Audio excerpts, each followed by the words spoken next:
జరుగుతున్నది. అది మొదట ఒక మనిషి ఒక పేరు మీద మొదలుపెట్టి దాన్ని మళ్ళీ ఒక సంఘం ద్వారా చేసిందే మళ్ళీ చేస్తూ అదే విషయాన్ని 4 సార్లు రాస్తూ ప్రతిసారి 10,000 20,000 పుస్తకాలు రాసి ప్రజలందరికీ పంపించి ప్రజల్లో కూడా ఒక రకమైన ఏమిటి నిజం ఏది తప్పు అన్న విషయం కన్ఫ్యూజన్ లో క్రియేట్ చేసిన పరిస్థితి మనందరం కూడా చూస్తున్నాం. అయితే ఇది రాసిన విషయాల్లో ప్రధాన అంశాలు ఏంటంటే భద్రాచలంలో సీతారామ కళ్యాణం జరగడం లేదు. ఇది మొదటి ఆరోపణ. భద్రాచలంలో సీతారామ కళ్యాణం జరగడం లేదు అని పుస్తకాల్లో రాసి 10 మందికి చెప్పిపోయాడు. భద్రాద్రిలో ఉన్న రాముడిని రామనారాయణ అనడం పెద్ద నేరం, మహానేరం, ఘోరాపచారం.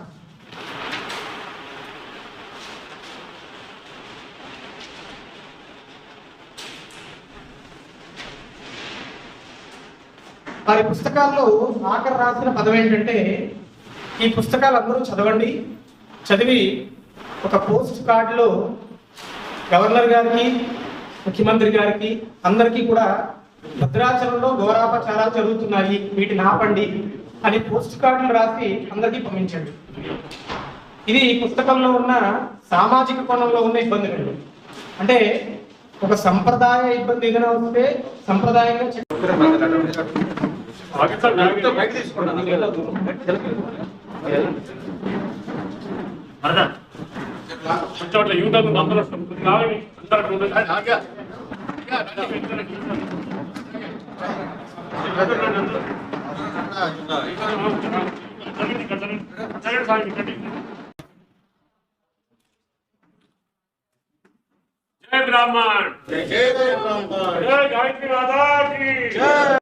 బ్రాహ్మణ వైష్ణవ ఆరాధ్య మధ్వ నియోగ సంఘాలన్నీ కలిపి కూడా ఒక జేఈసీగా ఏర్పడడం జరిగింది. హిందూ మహాసభ హిందూ సంబంధించిన అందరితో కూడా. కాబట్టి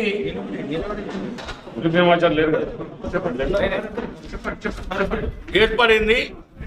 ఈ జేఈసీ ద్వారా భద్రాచలం దేవస్థానం విషయం లోపల రాష్ట్ర వ్యాప్తంగా కూడా కొంతమంది కొన్ని సంఘాల వారు ఆ దేవాలయాన్ని విమర్శిస్తూ పవిత్రమైనటువంటి వేల సంవత్సరాల నుంచి కొలువైనటువంటి ఆ రామచంద్రుని కూడా విమర్శిస్తూ అక్కడ వంశపార్యంగా పనిచేస్తున్న అర్చక వ్యవస్థను కూడా విమర్శిస్తూ ఈరోజు సోషల్ మీడియాలో కానీ కొంత బుక్కులు పెండి చేయడం కానీ జరుగుతున్నది. దానిని మేము తీవ్రంగా ఖండిస్తున్నాము.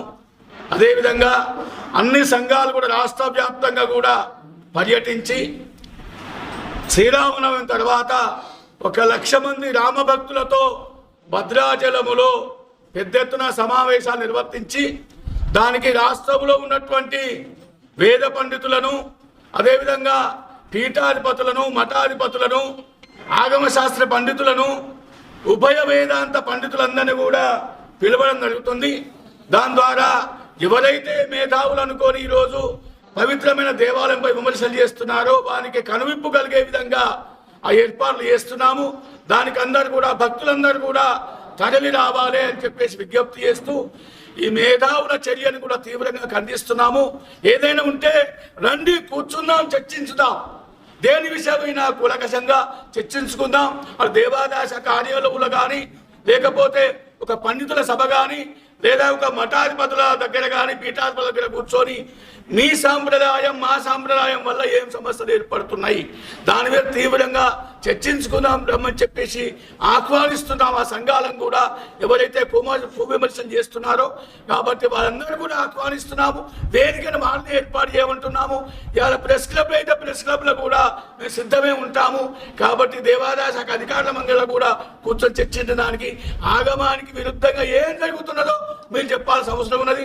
ఆగమానుసారంగా మేము పోతున్నామని చెప్పేసి ఖచ్చితంగా భద్రాచల క్షేత్ర పండితులు కానీ అర్చకులు కానీ చెప్తారని తెలియజేస్తూ ఈ యొక్క జేఈసీ ద్వారా రాష్ట్ర వ్యాప్తంగా అన్ని జిల్లాల్లో పర్యటిస్తారు. వీళ్ళందరూ కూడా పర్యటించి आज यहाँ पे वैष्णव संगम के द्वारा जो यह समावेश या संगोष्ठी किया गया, इसका मेन उद्देश्य है कि हमारे देश के अंदर में जिस तरह से हमारे भारत के ऊपर में, भारत संस्कृति के ऊपर में, संस्कार के ऊपर में और शास्त्र के ऊपर में प्रहार हो रहा है, उसको सही करना हमारा बहुत बड़ा अभी दायित्व है। इस दायित्व में सबसे पहला होता है ब्राह्मण संघ, क्योंकि ब्राह्मण है तो ये ब्रह्मा है और ब्रह्मा है तो ये संसार है।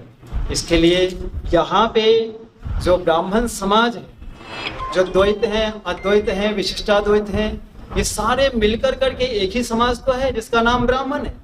और इस बीच में अगर कोई अपनी संवेदना प्रकट करना चाहते हैं तो हमें लगता है कि एकजुट होकर करके और उसका समाधान निकाल देना चाहिए।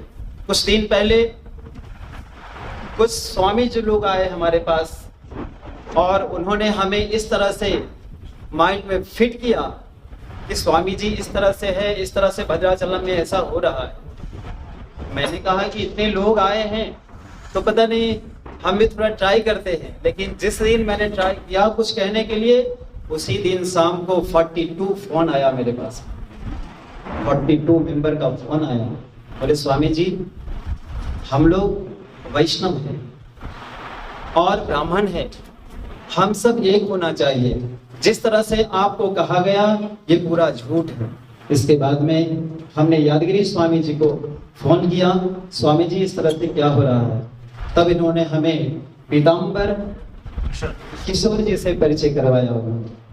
और जब किशोर जी हमें थोड़ा बताए इसके बारे में, तब मुझे एक संकल्प आया और क्रोध भी आया। कहते ना, यदा यदा ये धर्मस्य ग्लानि भवति भारतः अभ्युत्थानम् अधर्मस्य तदात्मानं सृजाम्यहम्। जब जब धर्म की हानि होता है ना, तो कोई न कोई समाज से राम और कृष्ण और बुद्ध महावीर निकलता है। लेकिन जिस तरह से हमें कहा गया था नेगेटिव भद्राचल के बारे में, तब मैं किशोर जी से, यादगिरी स्वामी जी से सब बैठ करके एक संगोष्ठी किया। तब मुझे पता चला ये सारा रॉन्ग मैसेज दे रहे हैं। उसी समय मुझे एक संकल्प आया कि भद्राचल राम महासेना को तैयार करें। तब मैंने किशोर जी को एक प्रस्ताव रखा। किशोर जी मेरे पास इमीडिएट आ गए, बोले स्वामी जी ये बहुत सुंदर ही आपका संकल्प है, इसमें एक जेएसी बनाएंगे हम, ज्वाइंट एक्शन कमेटी। इसके अंदर में कितने कितने लोग लेंगे। हमने थोड़ा सा उसका परिकल्पना बनाया और मालूम पड़ा कि 3 दिन के अंदर में 24 संस्थाएं